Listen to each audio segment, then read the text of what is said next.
નમસ્કાર દર્શક મિત્રો, એમડી ગુજરાતી ન્યૂઝ ચેનલમાં આપનું હાર્દિક સ્વાગત છે। હવે નિહાળીએ આજના મુખ્ય સમાચાર।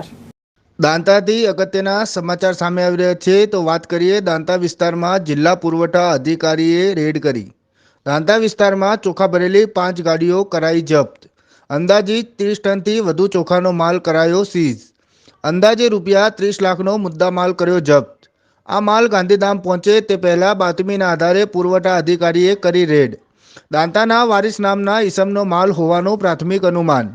થોડા માસ અગાઉ પણ આ ઈસમ પાસેથી ગોડાઉનમાંથી ઘઉં ચોખાનો માલ ઝડપાયો હતો।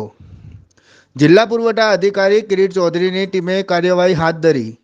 લાંબા સમયથી દાંતા તાલુકામાં કાળો કારોબાર ચાલતા હોવાની ઉઠી હતી બુમરાડ। દાંતા વિસ્તારમાં સસ્તા અનાજનો જથ્થો બારોબાર વેચાતા હોવાની ઉઠી હતી બુમરાડ। માલ ગોડાઉન વિસ્તારમાં રેડ કરતા માલ ભરેલી ટ્રક ઝડપાઈ। લાખો રૂપિયાના અનાજનો જથ્થો ઝડપી ટ્રક ચાલક વિરુદ્ધ કરાઈ કાયદેસરની કાર્યવાહી।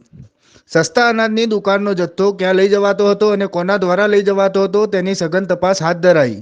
વધુ આરોપીઓની સામે કડક કાર્યવાહી કરવામાં આવશે એવું જિલ્લા કલેક્ટરે આપ્યું હતું નિવેદન। વધુ સમાચારો માટે જોતા રહો MD news Gujarati. Bureau report MD news Banaskantha.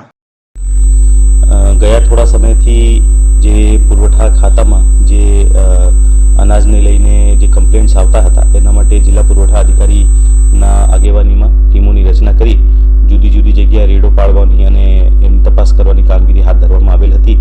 એવી જ એક કામગીરી દરમિયાન કાલે દાંતા ખાતે લગભગ 30 લાખ રૂપિયાનો મુદ્દામાલ સાથે સસ્તા અનાજનું જથ્થો પકડવામાં આવ્યો છે।